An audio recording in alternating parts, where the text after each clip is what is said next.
حي على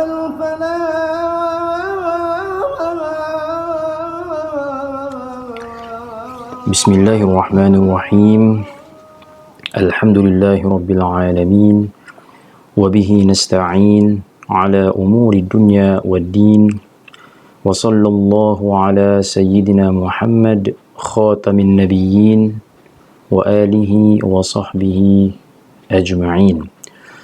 اللهم صل وسلم على نور الأنوار وسر الأسرار وترياق الأغيار ومفتاح باب اليسار، سيدنا ومولانا محمد المختار وآله الأطهار وأصحابه الأخيار عدد نعم الله وإفضاله. اللهم إنا نوينا التعلم والتعليم والتذكر والتذكير والنفع والانتفاع والإفادة والاستفادة والحث على التمسك بكتاب الله وسنة رسوله صلى الله عليه وسلم، والدعاء إلى الهدى والدلالة على الخير ابتغاء وجه الله ومرضاته وقربه وثوابه. اللهم فقهنا في الدين وعلمنا التأويل واجعلنا من عبادك الصالحين. اللهم اشرح لنا صدورنا ويسر لنا أمورنا وحسن أخلاقنا واحلل عقدة من ألسنتنا يفقه أقوالنا. اللهم وفقنا لما تحب وترضى. أما بعد. Tuan-tuan dan puan-puan yang dirahmati Allah sekalian, Assalamualaikum warahmatullahi wabarakatuh. Bertemu lagi kita di sesi bacaan kitab Riyadhus Salihin karangan Imam An-Nawawi rahimahullahu ta'ala. Pada hari ini, hari Sabtu 19 Disember 2020. Semoga Allah menjaga kita semua daripada sebarang bala bencana, malapetaka, penyakit. Allahumma amin. Jadi masih lagi kita bersama Al-Imam An-Nawawi dengan kitabnya Riyadhus Salihin, majlis bacaan hadis. Diriwayatkan di dalam kitab Nasihah Ahli Hadis bagi Al-Khatib Al-Baghdadi, seorang ulama hadis. Beliau meriwayatkan dalam kitabnya tersebut bahawasanya majlis hadis atau majlis bacaan hadis ini lebih afdal daripada solat sunat, sembahyang sunat. Jadi Al-Khatib Al-Baghdadi meriwayatkan kalam Al-Imam Waqi', Al-Imam Waqi' Ibn Al-Jarrah. Saya rasa tuan-tuan dan puan-puan pun biasa dengar nama Waqi', iaitu guru kepada Imamuna Asy-Syafi'i rahimahumallahu ta'ala. Yang mana satu ketika Imam Syafi'i pernah mengadu kepada guru beliau ini, Imam Waqi'. Kalau tuan-tuan dan puan-puan pernah dengar rangkap syair yang biasa kita dengar, iaitu syakautu ila waqi'in su'a hifzi fa'arshadani ila tarkil ma'asi wa akhbarani bi anna al-ilma nurun wa nurullahi la yuhda li'asi. Kata Imam Syafi'i, syakautu ila waqi', aku mengadu kepada guruku Imam Waqi' su'a hifzi, tentang kurang dan lemahnya hafazanku. Dan semestinya lah kekurangan hafazan beliau tu bukannya seperti kita. Kan Imam Syafi'i ini masyhur dengan kekuatan ingatannya tu. Namun dia mengadu pada gurunya, maka fa'arsyadani ila tarkil ma'asi, maka guruku itu memberi irsyad, memberi tahu, memberi petunjuk bahawasanya perlu ila tarkil ma'asi, meninggalkan maksiat. Wa akhbarani Dan beliau bagi tahu juga bi annal ilma nurun, bahwasanya ilmu itu nur, cahaya. Wa nurullahi la yuhda li'asin, dan cahaya Allah Subhanahu wa taala tidak akan diberi kepada orang yang melakukan maksiat. Kerana orang yang melakukan maksiat ini ibarat di dalam kegelapan, ya. Mana mungkin kegelapan dan cahaya akan bertemu dalam satu masa. Dia mesti salah satu. Jadi bukanlah sekiranya kita baca rangkap syair ini, janganlah kita fahami bahawasanya Imam Syafi'i ini membuat maksiat seperti kita-kita ni buat maksiat. Bukan. Kerana dia setiap peringkat tu, saya tak ingat ada kalam Allahumma salli ala sayyidina Muhammad, hasanatul abrar sayyiatu al-muqarrabin, ya. Hasanatul abrar sayyiatu al-muqarrabin, maknanya terkadang kebaikan bagi al-abrar itu, maknanya orang-orang yang baik, ya, kadang-kadang kebaikan bagi orang yang baik adalah sayyiatu al-muqarrabin, merupakan keburukan bagi al-muqarrabin, maknanya para-para wali atau orang yang lebih tinggi makamnya, ya. Sebab tu kalau orang-orang yang tinggi makamnya, maknanya adabnya lebih tinggi. Maka bila adab lebih tinggi, maka lebih banyak pantang larangnya di dalam kehidupannya, ya. Contoh untuk didekatkan lagi supaya faham, seperti kalau ada setengah, kalau kita lihat di sekolah, setengah pelajar yang selalu gagal, kadang-kadang dapat markah 30, 40%, ya. Jadi bila dia dapat, tiba-tiba dapat 60%, 70%, maka itu pun sudah menjadi kejayaan yang besar. Sebaliknya kita lihat kepada contoh pelajar yang selalu mendapat 100%, ya, tiba-tiba dalam ujian kali ini dia dapat 99%, 98%, maka berkurang sedikit, ya. Maka lalulah sebahagian guru ataupun ibu bapa akan marah sedikit, ya. Sedangkan sudah bagus, 98% itu sudah tinggi kalau dibandingkan dengan yang tadi itu, yang sentiasa dapat 30 dan 40 itu. Tapi begitulah, maknanya ada makam, ada levelnya, ada peringkatnya. Hasanatul abrar sayyiatu al-muqarrabin. Taib, apa kata Imam Waqi', apa kalam Imam Waqi' yang diriwayatkan Al-Khatib Al-Baghdadi di dalam kitabnya itu? Katanya, "Law a'lamu anna as-salata afdalu min al-hadith ma haddathtu." Ya, "Law a'lamu anna as-salata afdalu min al-hadith ma haddathtu." Kata Imam Waqi', sekiranya kalau aku tahu bahawasanya sembahyang yang dimaksudkan adalah sembahyang sunat, lebih banyak pahala minal hadis, daripada majlis hadis, bacaan hadis, ma haddas tu, nescaya aku akan tinggalkan majlis bacaan hadis ni, aku akan sibuk dengan benda yang lebih afdal. Tapi sebaliknya tidak, sebenarnya Imam Waqi' lebih kepada majlis bacaan hadis, meriwayatkan hadis, ya, menunjukkan lebih afdal daripada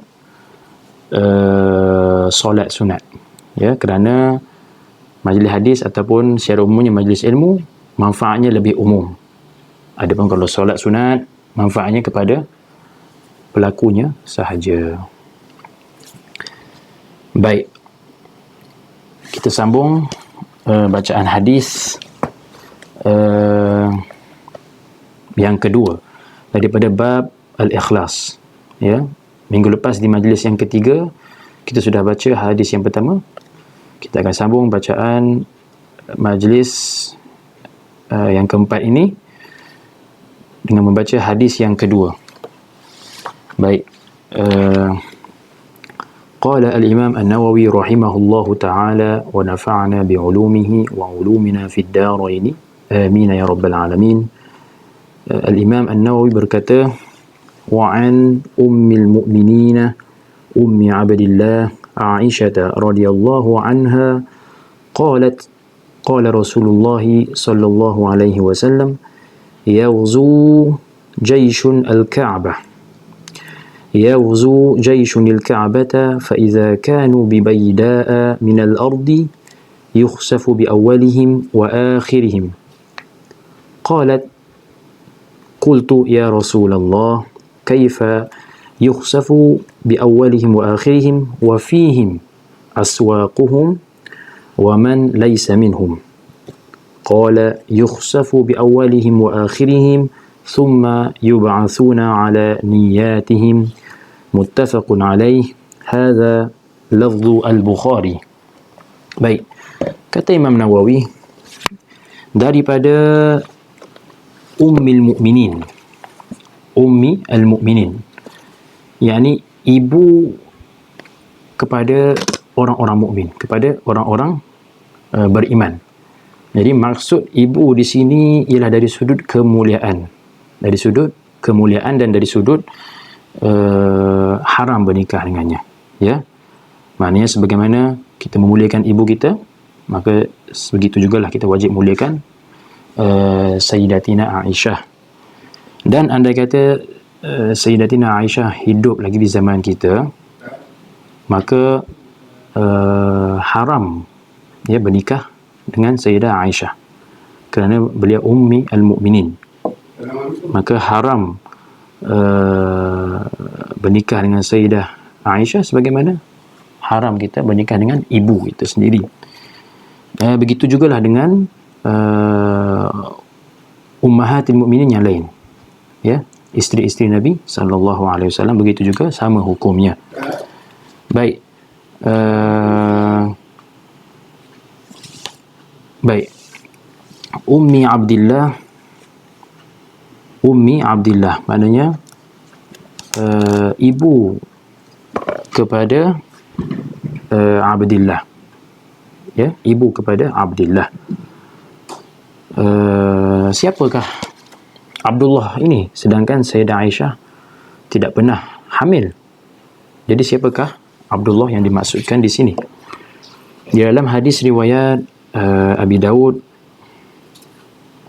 annaha ay Aisyah qalat ya Rasulullah, satu hari Sayyidah Aisyah berkata kepada Nabi SAW, kullu sawahibi lahunna kunan, ya, apa ni, teman-temanku yang lain semuanya ada kunyah, maknanya ada gelaran, ya. Kunyah ni maknanya gelaran yang dimulai dengan ummu, ya, ummu fulan, ummu itu, ummu ini, ummu Salma, ummu. Jadi Sayyidah Aisyah pun nak juga nak kunyah juga. Maka sabda Nabi SAW, qala faktani bibnika Abdillah, maka jadikanlah anakmu Abdullah itu sebagai kunyah kamu. Baik, siapa Abdullah di sini? Yani ibna ukhtiha, maknanya anak saudara kepada Sayyidah Aisyah, iaitu Abdullah ibn Zubair, ya, Abdullah ibn Zubair. Abdullah ibn Zubair anak kepada Asma binti Abi Bakar, ya, anak kepada Asma binti Abi Bakar, kakak kepada Sayyidah Aisyah, ya, tapi kakak adik-beradik sebapa, ya, bukan seibu sebapa, maknanya sebapa, bapanya sama sahaja. Kerana Sayyidina Abu Bakar bernikah dengan isteri pertamanya iaitu Qutailah, ya, Qutailah. Lalu hasil daripada perkahwinan Sayyidina Abu Bakar dengan Qutailah lahirlah Abdullah dan Asma, dua orang, ya, satu lelaki satu perempuan. Kemudian Sayyidina Abu Bakar bernikah dengan Ummu Ruman, ya, isteri kedua Sayyidina Abu Bakar. Dan hasil daripada pernikahan Sayyidina Abu Bakar dengan Ummu Ruman lahirlah daripada perkahwinan ini Aisyah dan Abdurrahman. Baik, jadi Abdullah ibn Zubair tadi anak kepada Asma binti Abu Bakar. Ulama berkata ya, antara keajaiban dan keunikan keluarga Sayyidina Abu Bakar ini, la yu'rafu arba'atun mutanasilun, ya, la yu'rafu arba'atun mutanasilun ba'duhum min ba'd sahibu Rasulullah illa ala Abi Bakrin as-Siddiq, ya, tidak ada yang tidak ada keluarga yang berturut-turut 4 keturunan menjadi sahabat. Maknanya sahabat kepada Nabi sallallahu alaihi wasallam. Maknanya 4 keturunan, 4 ni adalah sahabat kepada Nabi sallallahu alaihi wasallam, kecuali kita akan jumpa keluarga yang sebegini di keluarga Sayyidina Abu Bakar radhiyallahu anhum ajma'in, iaitu Abdullah ibn Zubair tadi kita kata. Baik, kita kira Abdullah ibn Zubair, ya, anak kepada Asma, ya, maknanya Abdullah bin Zubair pun sahabat. Ibunya Asma binti Abi Bakar pun sahabat. 2 dah situ. Kemudian ayahnya Asma iaitu Abu Bakar. 3 dah situ. Ayah kepada Abu Bakar iaitu Abu Quhafah pun, ya, bersahabat, menjadi sahabat. Maknanya sempat berjumpa dengan Nabi SAW dan wafat dalam keadaan beriman. Ya, maknanya 4 keturunan ni berada dalam peringkat sahabat, ya, level dia sahabat, bukannya tabi'in ataupun tabi' pada tabi'in. Baik, Sayyidatuna Aisyah radhiyallahu taala anha antara yang banyak meriwayatkan hadis, iaitu 2210 buah hadis, ya, banyak, lebih banyak daripada bapanya sendiri, Sayyidina Abu Bakar, yang meriwayatkan sebanyak 142 hadis. Dan hebatnya Sayyidah Aisyah ni sehingga malaikat Jibril sendiri, ya, mengirimkan salam kepada beliau, sebagaimana yang diriwayatkan dalam hadis Al-Bukhari. Pada satu hari Nabi memanggil Sayyidah Aisyah, ya Aish, hadza Jibrilu yuqri'uki as-salama. Wahai Aisyah, Jibril mengirimkan salam kepada kamu. Faqultu, maka Sayyidah Aisyah berkata, wa alaihi salamu wa rahmatullahi wa barakatuh. Aisyah menjawab, salam, ya. Jadi begitulah, kalau kita pun, kalau ada orang kirim salam, kita boleh jawab, ataupun kita boleh tambah, maknanya wa alaika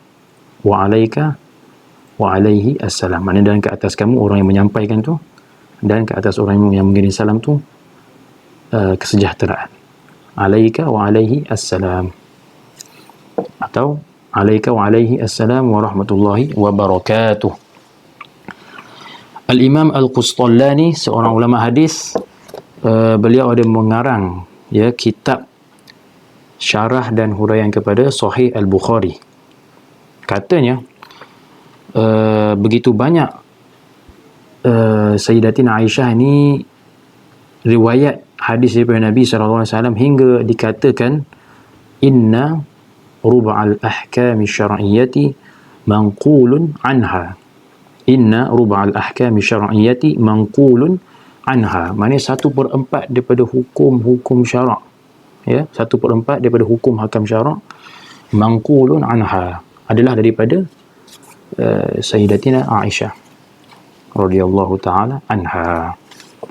Baik, kita sambung baca tadi.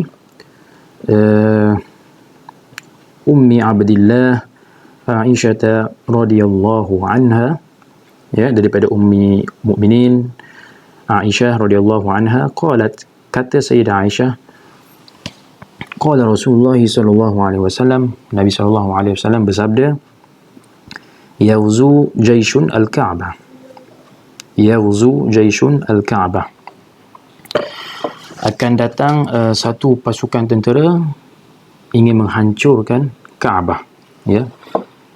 Kenapa kita kata akan datang? Kerana dalam hadis ni diguna fa'il mudhari', kata kerja fa'il mudhari' yang menunjukkan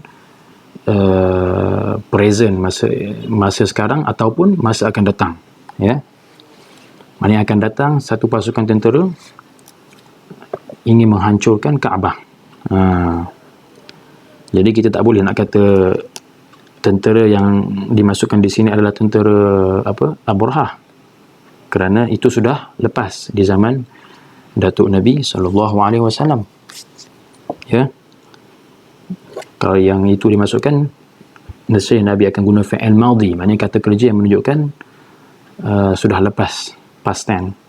Maknanya ghaza, dia tak guna yaghzu. Ghaza jaishun al-Ka'bah. Tapi di sini Nabi guna yaghzu. Ya, yaghzu jaishun al-Ka'bah. Ya, menunjukkan masa akan datang.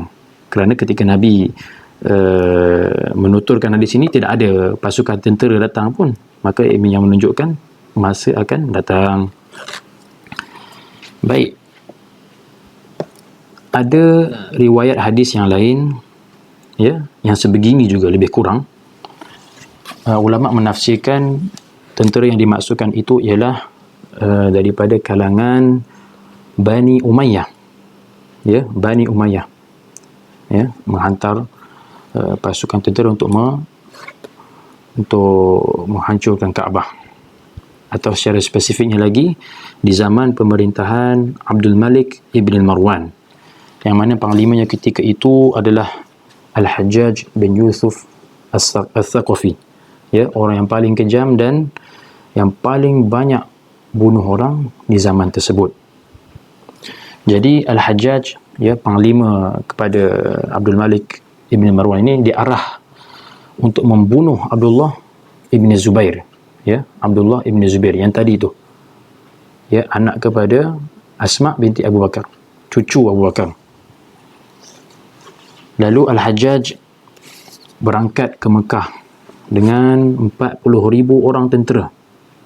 Ya, 40,000 orang tentera datang ke Mekah untuk tujuannya untuk membunuh Abdullah Ibn Zubair. Baik, tapi namun di dalam hadis ini bukanlah tentera Al-Hajjaj yang dimasukkan. Ini hadis yang kedua ini yang kita sedang baca ni, yaghzu jaishun al-Ka'bah, bukanlah tentera Al-Hajjaj. Kerana apa? Kerana kita akan tahu sebentar lagi. Kita akan baca sikit lagi. Fa idza kanu bi bayda'a min al-ardi, maka ketika mana mereka berada di bayda'a min al-ardi. Bayda'a min al-ardi maknanya bayda maknanya tanah lapang. Ya, maknanya tanah lapang, atau boleh kita kata padang pasir. Ya, sebagian ulama mengatakan bayda di sini satu kawasan antara Mekah dan Madinah. Ala kulli hal, ketika pasukan tentera itu sampai di kawasan itu, maknanya belum sempat masuk ke Mekah lagi. Ya, belum sempat masuk ke Mekah lagi. Yukhsafu bi awwalihim wa akhirihim. Yukhsafu bi awwalihim wa akhirihim. Dihancurkan, ya, dilenyapkan bi awwalihim wa akhirihim, dari barisan hadapan tentera sehinggalah barisan paling akhir tentera. Maknanya semua satu pasukan tentera itu hancur. Ya, satu pasukan tentera dan orang yang bersama dengan mereka semua hancur, tidak ada satu pun yang tertinggal. Jadi disebabkan ada kalimah yukhsafu bi awwalihim wa akhirihim inilah, ya, yang menafikan bahawasanya pasukan tentera di sini adalah tentera Al-Hajjaj bin Yusuf Al-Thaqafi itu, kerana mereka ketika itu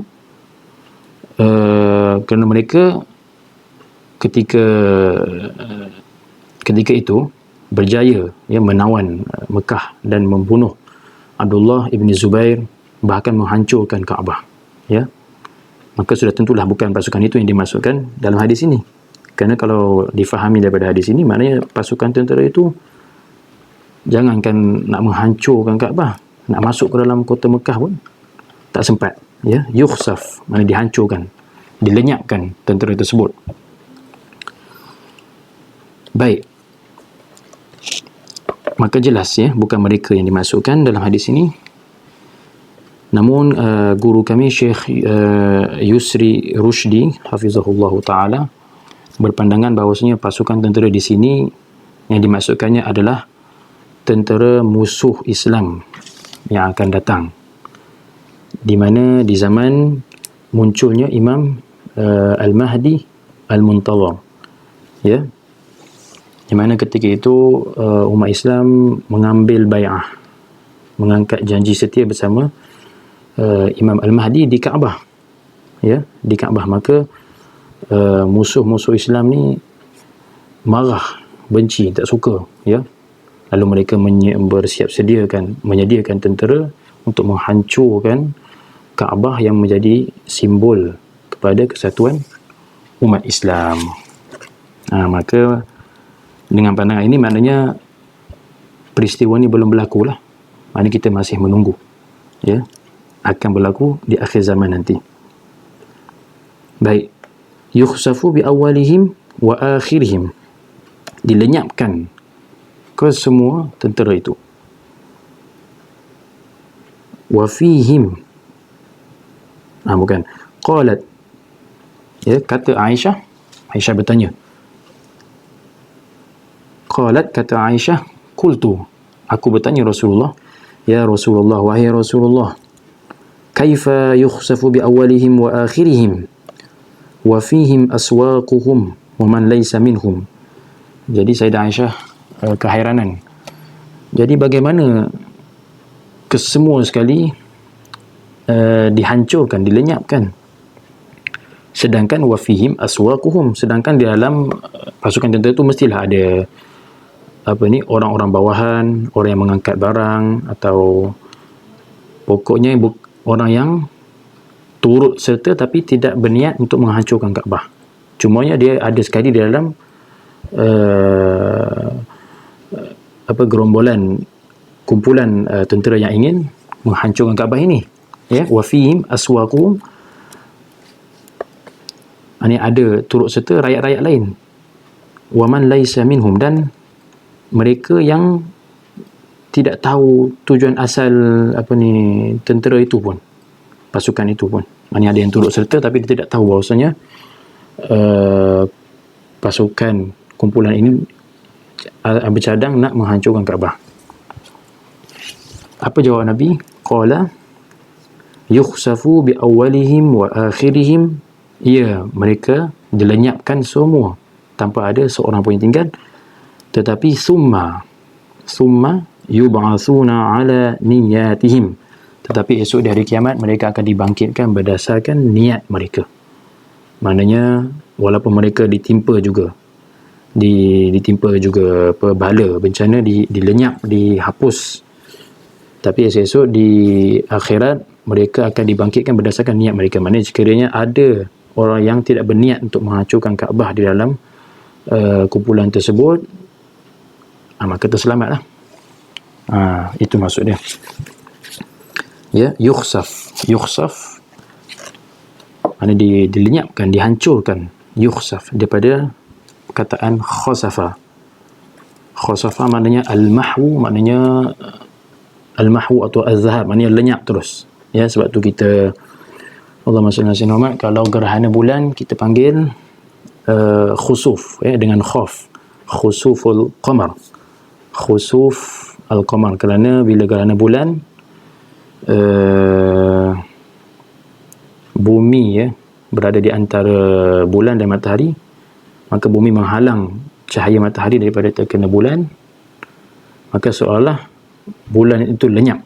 Maka sebab itu kita panggil khusuf dengan huruf khaf, maknanya lenyap, seolah macam terus tak nampak, ya. Berbeza dengan kalau gerhana matahari kita panggil kusuf dengan huruf kaf, kusuf asyams, kusuf syams. Kusuf maknanya alistitar, maknanya terlindung, tersembunyi, ya. Sebab bila gerhana matahari, bulan pula yang berada di tengah-tengah antara matahari dan antara bumi, maka daripada bumi kita akan nampak pemandangan ada tumpuk hitam di matahari, ya. Maknanya ada tumpuk, dia maknanya sebahagian daripada juzuk matahari itu tersembunyi di sebalik bulan, kita akan nampak. Sebab itu dipanggil kusuf, kusuf syams dengan huruf kaf. Kalau gerhana bulan, khusuf dengan huruf khaf. Baik, muttafaqun alaih, maknanya riwayat Bukhari dan Imam Al-Bukhari dan Imam Muslim. Hadza lafzu Al-Bukhari, dan ini adalah yang kita baca tadi hadis ini lafaz daripada Sahih Al-Bukhari. Adapun kalau kita buka Sahih Muslim, sedikit sebanyak akan ada ya penambahan atau pengurangan beberapa kalimah, tapi tidak lari daripada maksud yang di dalam Sahih Al-Bukhari ini. Jadi antara kesimpulan yang kita boleh ambil daripada hadis ini, iaitu manusia akan dihitung berdasarkan niatnya. Maka sebab itulah kita dituntut untuk menjaga niat setiap waktu, dan kerana itu jugalah Imam Nawawi meletakkan hadis ini di bawah bab niat. Yang kedua, larangan daripada bergaul dengan orang-orang yang zalim dan ahli maksiat, ya, kerana ditakuti jika musibah turun, jika bala turun, turut terkena kita, ya. Dalam hadis riwayat Al-Bukhari, "Idza anzalallahu biqaumin azaban", ketika mana Allah menurunkan azab terhadap ke atas sesuatu kaum, asabal azabu man kana fihi, maka azab itu akan terkena juga orang yang di sekelilingnya, ya, orang yang di sekeliling pun turut terkena, ya. Pun begitu, summa bu'isu ala a'malihim, tapi mereka kelak akan dibangkitkan berdasarkan amalan mereka lah, berdasarkan niat mereka itu, ya. Maknanya tak boleh lah kita kata kalau contoh ada orang soleh tiba-tiba lalu di tempat ahli maksiat kemudian meletup ke apa semua, kita tak boleh nak kata itu adalah su'ul khatimah, ya. Boleh jadi dia lalu saja di situ. Dan dalam surah Al-Anfal ayat 25, Allah Subhanahu wa taala berfirman, "Wattaqu fitnatan la tusibanna alladhina zalamu minkum khassah." Dan takutlah fitnah ataupun musibah yang mana bila dia turun, la tusibanna alladhina zalamu minkum khassah. Maknanya bila dia turun, dia tidak akan mengena pada orang yang zalim saja, bahkan dia akan orang yang di sekeliling pun turut serta kena. Wal'iyadzu billah. Dan yang ketiga yang kita boleh ambil faham daripada hadis ini, anjuran dalam bersuhbah bersama atau berkawan dengan orang-orang yang soleh, orang-orang yang baik, supaya kita pun turut sama terkesan dengan kebaikan dan kecantikan akhlak mereka. Dan akhir sekali yang keempat, hadis ini juga menunjukkan mukjizat Nabi SAW, bahawa Nabi mengkhabarkan berita-berita ghaib, ya, berita-berita yang akan berlaku. Dan Nabi, wa ma yantiqu 'anil hawa in huwa illa wahyun yuha, setiap kalam Nabi itu adalah wahyu, ya, tidak ada daripada keinginan Nabi sendiri. Jadi saya kira sekadar itu sahaja dulu. InsyaAllah kita akan bersambung di majlis yang kelima akan datang, insya-Allah. Sekian, terima kasih atas segala perhatian dan maaf atas segala kekurangan. Kita tutup majlis kita dengan tasbih kifarah dan suratul Asr. Subhanakallahumma wa bihamdika asyhadu an la ilaha illa anta astaghfiruka wa atubu ilaik. Wal 'asri innal insana lafi khusr illa alladhina amanu wa 'amilus solihati wa tawasaw bil haqqi wa tawasaw bis sabr. اللهم انفعنا بما علمتنا وعلمنا ما ينفعنا وصلى الله على سيدنا محمد وعلى آله وصحبه وسلم والحمد لله رب العالمين. السلام عليكم ورحمة الله وبركاته.